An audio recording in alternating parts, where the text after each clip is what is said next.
سرک زندگی ریښتینې کیسه د سیاموی او عنایت مینه. مینه او درنښت ګرانو اوریدونکو، هیله لرمه ټول روغ جوړ او خوشحاله اوسئ. ګرانو افغانانو، ما سره مرسته وکړئ ترڅو دغه کانال مخکې لاړ شي. له دې کانال څخه په دري او په پښتو ریښتینې کیسې خپریږي. د ټولو څخه منندوی یم. نننۍ کیسه د یو خور د مینې کیسه ده چې داسې لیکي: زما مستعاره نوم سیاموی ده. کله چې زه نړۍ ته راغلمه، په اوله ورځ پلار مې زه یې کاکا ته مې په فرزندي ورکړمه، ځکه چې کاکا مې اولاد نه درلوده. کاکا مې چې زما پلار شو، زه یې ډېره ښه ساتلمه. هر شی چې مې غوښته کاکا او زما د کاکا ښځه ماته اخیستله. زه ډېره نازدانه ومه. ورو په ورو د ژوند تېرېدلو سره زه پیغله شومه. زموږ کور په مکرویانو کې و. موږ په 5م منزل کې ژوند کوو. زموږ لاندې اپارتمان یعنې 4م منزل کې یو همسایه و چې د مزار څخه و. هغوی کډه وکړه او لاړ ازبکستان ته، او خپل کور کې خپله مور چې یو زلمی ورور او یو پیغله خور یې وه راوستله. هغوی زموږ نوې همسایه شوه. د هغه زلمی زوی عنایت نومېده. زما او عنایت دواړه مینه شو. زما د مینې کیسه له دې ځایه شروع سو. یو ورځ چې زه، مور مې او زما پلار عمه کره مو تللي وو، کله چې بیرته کور ته راغلو، زموږ د دروازې کیلي د عمه کره پاتې وه. د قلف دروازې شاته پاتې شو. پلار مې ویل که زه لاړ شم بیرته عمه کره دې کیلي پسې، بیرته ماخوستن هم نشم راتلی، ځکه زما د عمه کور ډېر لرې وه، عین په کمپني کې وه. موږ دروازې شاته ولاړ وو چې عنایت زموږ همسایه راغی. زما د پلار څخه پوښتنه وکړه چې کاکا جان ولې دلته ولاړئ؟ پلار مې ورته ویل زموږ دروازه قفل پاتې ده او کیلي نشته. عنایت ویل هېڅ پروا مه کوه، زه دروازه خوسې کوم. پلار مې ویل څنګه؟ هغه ویل د بالکن څخه پورته کېږم. پلار مې ویل دا کار ونه کړې، ځکه زموږ اپارتمان په نوش کې و او بل اپارتمان سره لاره نه درلوده. عنایت لاړ کښته شو. ګورو چې د لاندې بالکن څخه زموږ بالکن ته پورته شو. دروازه یې خلاصه کړه. ټول خلک حیران پاتې وو. رښتیا د عنایت د دغه زړورتیا او اتلولي زما ډېره خوښه شوه. وروسته له هغه څخه ما ډېر کوشش کوله چې یو ځل عنایت وګورمه، مګر نه کېدل. رښتیا زموږ او د عنایت دواړه اپارتمانونه تلیفونونه درلوده. هغه پخواني لایندار تلیفون. ما ورته یو ورځ زنګ ووهه. خو د عنایت خور جواب راکړه. کله چې د خور آواز مې واورېده ما هیڅ خبرې ونه کړه. څو ځلې نور مې هم زنګ وواهه خو خور یې راته جواب راکاوه او زه غلی پاتې کېدمه. کله چې عنایت کور ته راځي خور یې ورته کیسه کوي چې داسې زنګ راځي او خبرې نه کوي. عنایت فکر کړی و چې شاید څوک مزاحمت کوي. خپل خور ته ویلی و چې دا ځلې زنګ راغی جګ نه کړې تر څو زه کور کې نه ومه. ما زنګ وکړه. عنایت جګ کړه. ما ورته غلنۍ کې ویله سیاموی یمه. عنایت تلیفون ګوشي کېښوده. ما ته ډېر غوسه راغی. ما ویل لوده هلک قد و قوارې ته یې ګوره او غرور ته یې ګوره. رښتیا زه د عنایت په هکله ووایمه. عنایت لنډ قد درلوده او څېرې څخه هم چندان ښکلا نه درلوده خو ډېر استایلي هلک و. د ورځې یو جوړه جامې اغوسته او هر شی منظم و. عنایت یو بهرني دفتر کې کار کول. ډېر پیسه دار و. معاش یې په ډالرو. اوس زه خپل په هکله لږ ووایمه. زما قد جګه وه.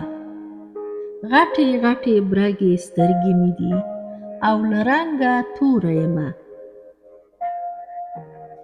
خو عنایت کله چې تلیفون کېښودل زما ډېر غوسه راغی.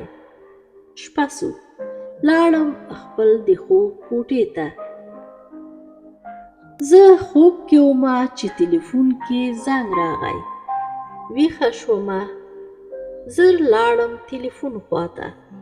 زموږ تلیفون په دهلیز کې و او غږ یې هم ډېر جګ و.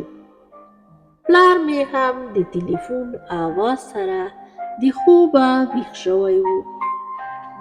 پلار مې غږ وکړه سیاموی تا ته مې 100 ځلې ویلي چې شپې له خوا څخه د تلیفون ساکټ وباسه مګر ته هیڅ خبرې ته غوږ نه نیسې. خو ما تلیفون ګوشي جګ کړه چې عنایت و.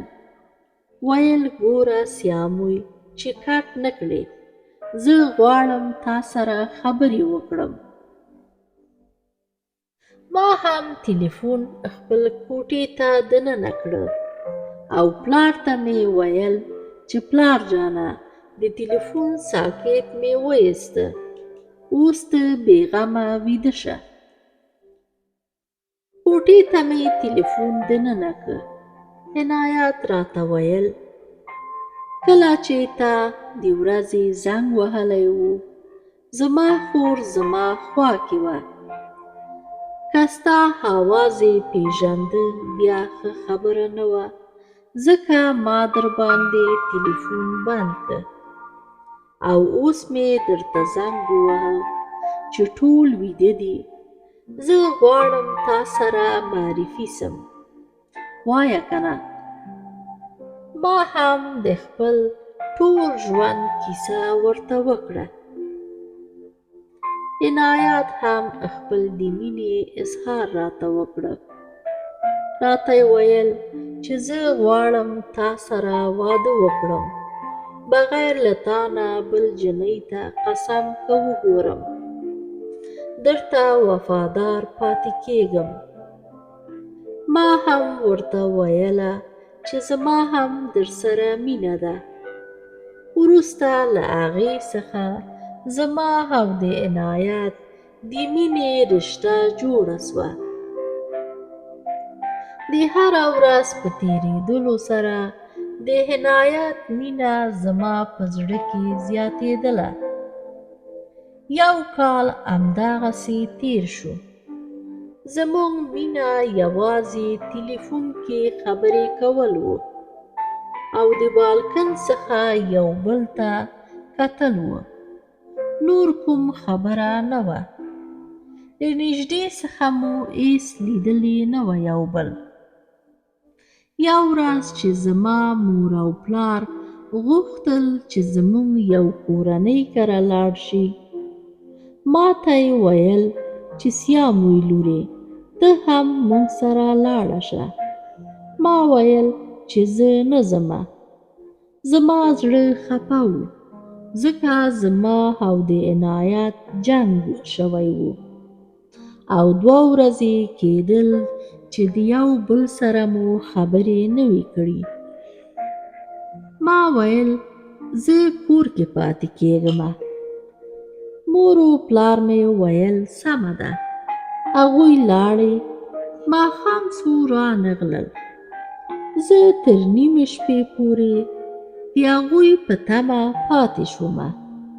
کله چې 12 بجې سو، نوره لاړمه خپله د خوب کوټې ته، چې مور و پلار مې وروسته له دې څخه نه راځي. تخت باندې پرېوتمه. ځان سره مې سوچ وکړه چې راځه عنایت ته زنګ وکړم. هغه خو ضد کړی زنګ راته نه کوي. کله مې چې زنګ وکړه، عنایت هم زر ګوشي جګه کړه. خبرې نه کولې، ځکه رانه مرور و.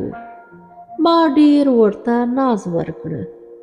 کله چې عنایت مرور کېده، ما ډېره په خواږه کلمې باندې هغه ته تل ناز ورکول. دا ځلې مې هم هماغسې کړه. بیا عنایت په خبرو راغی او ما ته یې ویل ته ولې تر دې وخته ویښه یې؟ ما ورته وکړه چې مور و پلار مې تللی و. زه د هغوی په تمه ومه، خو هغوی رانغی. عنایت ما ته ویل یوه خبره وکړم؟ ما ویل وکړه. هغه راته ویل زه درشم. ما ورته ویل نه، زه نه غواړم چې ته راته راشې. خو هغه ډېر اصرار وکړه. ما هم قبول کړه. عنایت راغی. لږ لږ مو مینه کول. او بل دا چې زه هم د عنایت په مینه کې لیونۍ ومه. نور پوی نه شومه چې څه کومه. یو وخت و چې د درد احساس مې وکړه او چیغه مې وکړه. زما د چیغې سره عنایت هم ټوپ وکړه. ومې لیده چې ما سره جنسي اړیکه نیولی و. ما ډېر وژړل، خو عنایت ما ته ویل لیونۍ ولې ژاړې؟ زه تا پسې جرګه لېږم او تا خپل ښځه جوړوم. مه ژاړه. وروسته له هغې څخه عنایت 2 ځلې نور هم راغی او راسره اړیکه ونیوله. کله چې عنایت دا کار یې راسره وکړه، وروسته له هغه د عنایت رفتار راسره سړه شوه. کله چې ما زنګ کول، هېڅ جواب یې نه راکوو. بیا چې جواب یې کوو، پلمې یې ډېر کوو. زه نه پوهېدمه چې ولې. یو ورځ د عنایت خور زموږ کره راغله. ما ته یې قصه کوله چې عنایت زما مور ظاهري پسې خواستګاري ولېږله. ظاهره یوه جنۍ وه چې زموږ 3م دهلیز کې ژوند کوو. هغوی هم د مزار وو. د عنایت خور نه پوهېده چې زه او عنایت اړیکې لرو، ځکه دغه خبرې ما ته وکړه. زه خبره شوم او په زړه مې اور بل شو. د عنایت خور لاړه او زه شپې لپاره منتظر ومه چې کله شپه سي عنایت ته زنګ ووهم.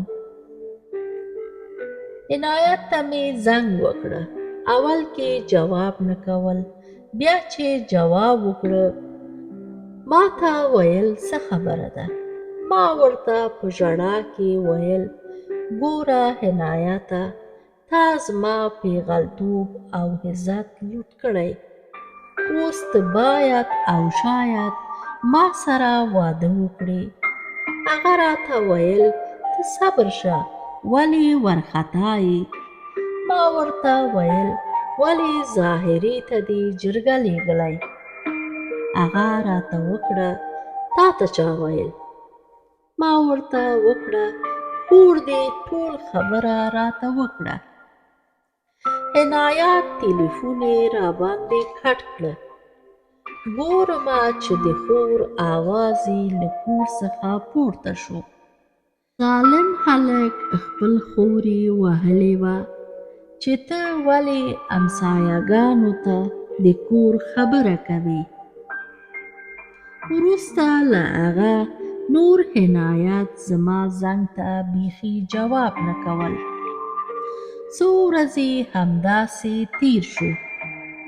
یو ورځ په زینو کې مې عنایت ولیده او ورته مې ویل ګوره عنایته، زه بل کس سره واده نشم کولی ځکه تا سره هم بستره شوې یمه. عنایت راته ویل هغه ستا خپل مشکل ده، زما پرې غرض نشته. لاړ کته شو. ډېر بې تفاوت. ما ولیده چې عنایت خو ډېر راحت ده. ما هم ټول حقیقت خپل مور ته ویل. مور مې عنایت یې وغوښته او ورته ویل ګوره خبره له دې څخه مه غټوه. د سیاموی ډېر د تره زامن دي. که خبر شي یو ساعت دې هم ژوندی نه پرېږدي. عنایت زما د مور خبرو ته غلی غوږ نیولی و.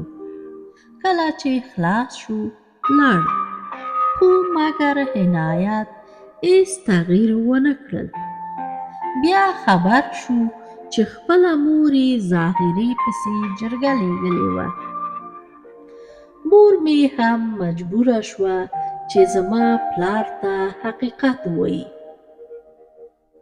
پلار مې خبر شو او ډېر راباندې غوسه شو. زه یې ښه ډېره ووهلمه ځکه زه ملامته ومه. کله چې زه یې ښه ډېره ووهلمه پلار مې د کور څخه لاړ. مور مې ډېر ډارېدله چې پلار دې غوسه ده کوم کار ونه کړي.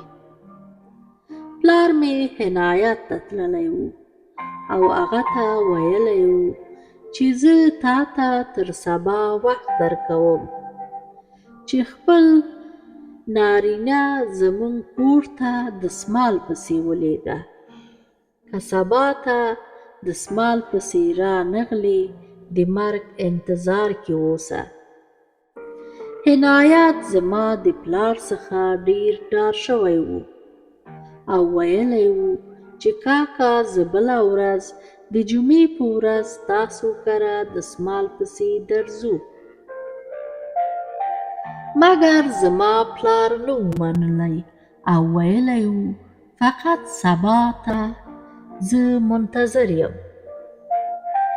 عنایت زموږ کور ته کیک، کلچه، نقل او چاکلیټ ټول شیان یې راوړل او خپل میلمانه یې هم راوستل. زما دسمال یې ورکړه او زه نامزاده شومه. ما خپل پلار ته ډېر زاري او وزر وکړ. لاسونه مې ورته ښکل کړ او ومې ژړل چې پلار جانه، منم چې ما غټه تېروتنه کړې، خو انسان یمه، کېږي داسې تېروتنه ورنه. پلار مې زه یې وبخښلم او راته یې ویل اوس نوې کیسه شروع ده. عنایت دې منتظر اوسي. زه پوی نشومه چې د دې خبرې څه معنا. ښه زه نامزاده شومه. واده مې وکړه. عنایت یو اعصاب خراب انسان و. په وړه خبره غوسه کېدل او زه یې به وهلمه. ما ته پیغورونه راکوه چې ته یې په زوره راته راکړی. زه تا سره خوشحال نه یم. خو ما ورسره ګذاره کوله چې خاوند مې ده، وروسته ښه کېږي. زه امیدواره شومه. یو زوی راکره پیدا سو. یو ورځ چې زه یې عنایت ډېره وهلې ومه او زه ډېره غوسه ومه، پلار مې راکره راغی. ما ورته وژړل چې پلاره عنایت راته تل پیغور کوي او ما ډېره وهي. پلار مې ویل لورې هر کار چې ما ویل ته کوې. ما ورته ویل منم. زه هم بې عقله شومه او پلار مې په محکمه کې زما د طلاق وړاندیز وکړه. کله چې عنایت له دې خبرې څخه خبر شو، نږدې و لیونی شي. ځکه د هغوی په قوم کې د طلاق نوم یوه بده کلمه وه. څوک چې خپل د ښځې څخه طلاق اخیسته، ټول قوم هغه سره نور مړی ژوندی بندول چې دغه کس بې غیرت انسان ده. خو زما پلار زورور شو او زما طلاق یې واخیسته. عنایت وروسته له طلاق څخه ایران ته لاړ. اوس ټول خلک وایي چې ایران کې معتاد شوی او اعصاب یې هم له لاسه ورکړی. اوس زه مې خپل یو زوی سره خپل مور و پلار کره ژوند کومه. ما پسې څو خواستګار راغی خو ما ونه منل. یوازې خپل د پلار په ضد چې ولې زما پلار زما ژوند یې خراب کړه او زما طلاق یې واخیسته. زه ټول مور او پلارګانو ته وایمه چې خپل د اولاد په ګډ ژوند کې لاسوهنه ونه کړي. ځکه د خاوند او د ښځې منځ کې جنګ جګړه راځي. خو کله چې مور و پلار لاسوهنه وکړي، هغه ژوند خبره طلاق ته رسیږي. دغه و زما د ژوند کیسه. ګرانو اوریدونکو، دغه کانال سبسکرایب کړئ، خپل ملګرو او دوستانو سره یې هم شریک کړئ. تر یو بل داستان تاسې په پاک او مهربان رب سپارم. الله مو مل شه.